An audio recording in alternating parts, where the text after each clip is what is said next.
Olá minha amiga, olá meu amigo, como é que vocês estão? Bem-vindos a mais um episódio onde estudamos obras póstumas. Hoje nós vamos conhecer o projeto 1868 que Kardec tinha para difundir o espiritismo e concretizá-lo como uma ciência. Eu tenho um texto aqui de Norberto Gavioli. Há exatamente 150 anos, Kardec elaborou o projeto 1868, onde ficaram estabelecidas as bases para a unidade e difusão do espiritismo como uma nova ciência, com precisão e clareza para evitar divergências de interpretação, para não incorrer no erro das divergências de interpretação que geraram tanta controvérsia dentro do cristianismo. E aí é que a gente vai ver como que legal esse projeto Kardec já no comecinho, né? Comecinho não, já tinha 10 anos, mas pelo menos já o começo do espiritismo, e ele já dizia como que teria que ser feito a divulgação, como que deixou claramente, né, detalhado, como por exemplo, você sabia que no final do livro o livro dos médiuns tem exatamente uma organização de um centro espírita, como tem que ser, né? A gente estudou, aqui no canal está disponível, você pode ver. Então, ele era extremamente didático e deixou coisas para não ter duas interpretações diferentes. Felizmente, o nosso movimento espírita criou um outro espiritismo, a grande maioria, mas que aos poucos acredito que vai voltar aí para Kardec parar de se acreditar em médiuns e espíritos que não estavam na codificação, por exemplo, mesmo que esses espíritos estão falando completamente o contrário do que Kardec falava. Tomara que o nosso meio espírita aí abra os olhos e volte-se para Kardec novamente. Mas vamos lá, para você ver como é que as coisas eram absolutamente claras. Tá aí para todo mundo ver, projeto 1868. Um dos maiores obstáculos capazes de retardar a propagação da doutrina seria a falta de unidade. O único meio de evitá-la, senão quanto ao presente, pelo menos quanto ao futuro, é formulá-la em todas as suas partes e até nos mais mínimos detalhes, com tanta precisão e clareza, que impossível se torne qualquer interpretação divergente. Se a doutrina do Cristo deu lugar a tantas controvérsias, se ainda agora tão mal compreendida se acha e tão diversamente praticada, é isso devido a que o Cristo se limitou a um ensinamento oral e a que seus próprios apóstolos apenas transmitiram princípios gerais, que cada um interpretou de acordo com suas ideias ou interesses. Se ele houvesse formulado a organização da Igreja cristã com a precisão de uma lei ou de um regulamento, é incontestável que houvera evitado a maior parte dos cismas e das querelas religiosas, assim como a exploração que foi feita da religião, em proveito das ambições pessoais. Resultou que, se o cristianismo constituiu, para alguns homens esclarecidos, uma causa de séria reforma moral, não foi e ainda não é para muitos senão objeto de uma crença cega e fanática, resultado que, em grande número de criaturas, gerou a dúvida e a incredulidade absoluta. Somente o Espiritismo, bem entendido e bem compreendido, pode remediar esse estado de coisas e tornar-se, conforme disseram os Espíritos, a grande alavanca da transformação da humanidade. A experiência deve esclarecer-nos sobre o caminho a seguir. Mostrando-nos os inconvenientes do passado, ela nos diz claramente que o único meio de serem evitados no futuro consiste em assentar o espiritismo sobre as bases sólidas de uma doutrina positiva que nada deixa ao arbítrio das interpretações. Pois é, e Kardec mal sabia que a gente ia chegar mais de 160 anos depois da criação, né, do espiritismo, em um outro espiritismo que não esse que os espíritos, né, e Kardec criaram, um espiritismo baseado em romances espíritas, em coisas que espírito por um médium diz e todo mundo aceita sem questionar, por mais famoso que seja, ao invés de valorizar esta criação coletiva, né, de mais de 1000 médiums, de um sem número de espíritos também, todos coordenados por Kardec, que nos traz essa maravilha que é a doutrina espírita.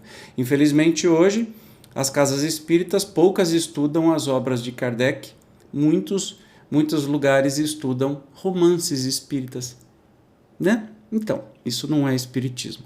Mas vamos continuar aí, porque a intenção de Kardec foi maravilhosa, brilhante. Olha lá.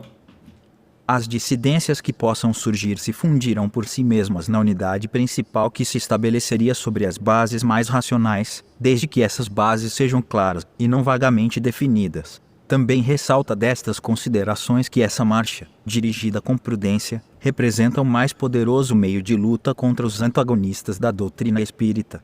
Todos os sofismas quebrar-se-ão de encontro a princípios aos quais a sã razão nada acharia para opor. 2 elementos hão de concorrer para o progresso do espiritismo, o estabelecimento teórico da doutrina e os meios de a popularizar. O desenvolvimento cada dia maior, que ela toma, multiplica as nossas relações, que somente tendem a ampliar-se, pelo impulso que lhe darão a nova edição de O Livro dos Espíritos e a publicidade que se fará a esse propósito.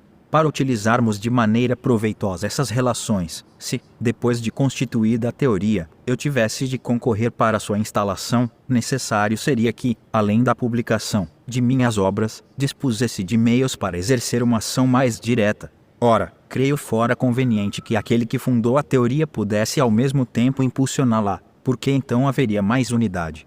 Sob esse aspecto, a sociedade tem necessariamente que exercer grande influência, conforme o disseram os próprios espíritos. Sua ação, porém, não será, em realidade, eficiente, senão quando ela servir de centro e de ponto de ligação donde parta um ensinamento preponderante sobre a opinião pública. Para isso, faz-se mister uma organização mais forte e elementos que ela não possui. No século em que estamos e tendo-se em vista o estado dos nossos costumes, os recursos financeiros são o grande motor de todas as coisas, quando empregados com discernimento. Na hipótese de que esses recursos, de um modo ou do outro, me viessem às mãos, eis o plano que eu seguiria e cuja execução seria proporcional à importância dos meios e subordinada aos conselhos dos espíritos. Olha que interessante. Primeiro são os planos para a unidade do espiritismo, né? Para que o espiritismo fosse unificado. E ele sabe, né, que precisaria de dinheiro para isso e que naquele momento a sociedade espírita, que seria a responsável, né, de Paris, a primeira, que seria responsável por disseminar tudo isso, não teria condições de fazer. Mas ele deixou tudo escrito para quando tivessem condição de fazer isso. Primeiro, estabelecimento central. O mais urgente seria prover a sociedade de um local convenientemente situado e disposto para as reuniões e recepções. Sem lhe dar um luxo desnecessário e, ademais, sem cabimento, precisaria que nada aí denotasse penúria, mas apresentasse um aspecto tal que as pessoas de distinção pudessem estar lá, sem se considerarem muito diminuídas. Além do alojamento particular onde eu habitasse, deveria possuir, primeiro, uma grande sala para as sessões da sociedade, para as grandes reuniões; segundo, um salão de recepção; terceiro, um compartimento destinado às evocações íntimas, espécie de santuário, que não seria profanado por nenhuma ocupação estranha; e quarto, um escritório para a revista espírita, os arquivos e os negócios da sociedade. Tudo isso disposto e preparado de maneira cômoda e condizente com a sua destinação. Criar-se-ia uma biblioteca composta de todas as obras e escritos periódicos franceses e estrangeiros, antigos e modernos, relacionados com o espiritismo. O salão de recepção estaria aberto todos os dias e a certas horas para os membros da sociedade, que aí poderiam conferenciar livremente, ler os jornais e consultar os arquivos e a biblioteca. Os adeptos estrangeiros que passassem por Paris seriam aí recebidos, desde que fossem apresentados por um sócio. Estabelecer-se-ia correspondência regular com os diferentes centros da França e do estrangeiro. Haveria um empregado secretário e um auxiliar de escritório. Olha que interessante, então ele deixa meio que falado, escrito, como que teria que ser, porque nessa época, pelo que eu entendo, não havia uma sede própria da Sociedade Espírita de Paris. Então ele diz até como que deveria ser esta sede e para que serviria qualquer das coisas, cada coisa dessa sociedade. Sobre o ensino espírita. Um curso regular de espiritismo seria professado com o fim de desenvolver os princípios da ciência e de difundir o gosto pelos estudos sérios. Esse curso teria a vantagem de fundar a unidade de princípios, de fazer adeptos esclarecidos, capazes de espalhar as ideias espíritas e de desenvolver grande número de médiuns. Considero esse curso como de natureza a exercer capital influência sobre o futuro do espiritismo e sobre suas consequências. Olha que interessante. E esse curso dado, obviamente, com as obras fundamentais, né? Estudando. Como se faz, por exemplo, como a gente faz aqui, neste canal, como a gente faz lá na minha casa espírita, em Rio Preto, o GEOL, numa roda de conversa, a gente estuda item por item, discute, debate, conversa, né? Não ficar estudando romance espírita. Romance espírita é para você ler em particular, ter as emoções, é legal, maravilhoso, mas não são doutrinários. O estudo tem que ser das obras doutrinárias e não de romances espíritas. Então tem muita casa espírita aí marcando toca, né? Perdendo tempo como não deve. Você pode fazer um clube do livro, fazer todo mundo ler tal romance, depois junta para conversar sobre isso, mas não fazer um estudo sistematizado disso, né? Vai estudar as obras fundamentais, não o que te mandam estudar. Abre aí o livro dos Espíritos, começa questão por questão, leia a questão, a resposta, converse, debata, não precisa de nenhuma instituição, federação, seja lá o que, te dizer o que é para estudar, porque Kardec deixou tudo extremamente didático. É só abrir as obras fundamentais e estudar, não precisa mais nada, nem ser guiado por absolutamente nada, né? Misturando com romance espírita, pior ainda. Sobre a publicidade. Dar-se-ia maior desenvolvimento à revista espírita, quer aumentando-se-lhe o número de páginas, quer tornando-se-lhe mais frequente a publicação. Agregar-se-lhe-ia um redator remunerado. Lembra, nessa época, Kardec é que fazia tudo, ele não dava conta, coitado.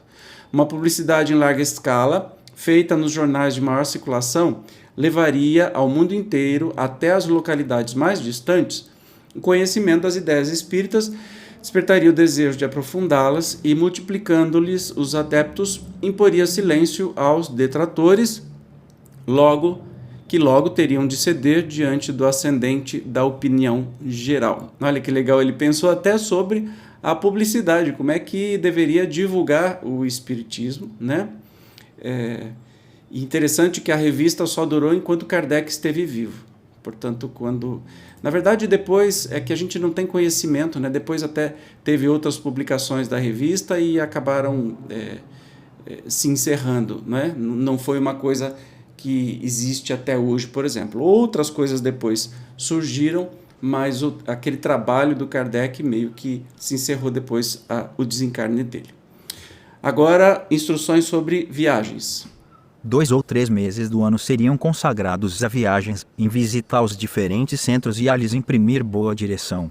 Se os recursos o permitissem, instituir-se-ia uma caixa para custear as despesas de viagem de certo número de missionários esclarecidos e talentosos, que seriam encarregados de espalhar a doutrina. Uma organização completa e a assistência de auxiliares remunerados, com os quais eu pudesse contar, libertando-me de uma imensidade de ocupações e preocupações, me dariam o lazer necessário para ativar os trabalhos que ainda me restam por fazer e aos quais o atual estado das coisas não permite que eu me consagre tão assiduamente como fora preciso, por me faltar materialmente o tempo e por não serem suficientes para tanto as minhas forças físicas. Se porventura me estivesse reservado realizar este projeto, em cuja execução eu teria de me haver com a mesma prudência de que usei no passado, indubitavelmente alguns anos bastariam para fazer que a doutrina avançasse de alguns séculos. É curioso que ele está falando de algo que ele tinha conhecimento, que ele fez uma viagem, né, chamada Viagem Espírita em 1862, então ele sabia como fazer e que tinha que ser feito, só que ele não tinha nem força, nem tempo, nem capacidade financeira para fazer isso, então o ideal seria que pessoas fizessem isso para que o espiritismo avançasse. A Constituição do Espiritismo, Allan Kardec a inseriu na revista de dezembro de 1868, mas sem os comentários que lhe acrescentou antes de morrer e que reproduzimos textualmente. A morte corpórea o deteve, quando se preparava para formular os princípios fundamentais da doutrina espírita reconhecidos como verdades definitivas, o que os nossos leitores certamente lamentarão, como nós, porquanto esses princípios teriam completado aquela Constituição por meio de apreciações lógicas e judiciosas. É o último manuscrito do mestre e nós o lemos com profundo respeito. Olha que legal, gente. Ele fez muito, muito pelo espiritismo, né? Enfim, e deixou tudo ordenado. Se a gente não segue como comunidade espírita, é porque não queremos, porque está mais do que claro, está mais do que exposto didaticamente como um fantástico educador que ele era, né? No próximo episódio, nós vamos considerar... nós vamos começar a estudar Constituição do Espiritismo, né? Que são justamente das últimas publicações de Kardec. E eu te convido a não perder, é dividido em 1, 2, 3, 4, 5, 6, 7, 8, 9, 10 programas, para que a gente possa estudar a fundo aí sobre um mergulho aí sobre os últimos textos de Kardec sobre o Espiritismo.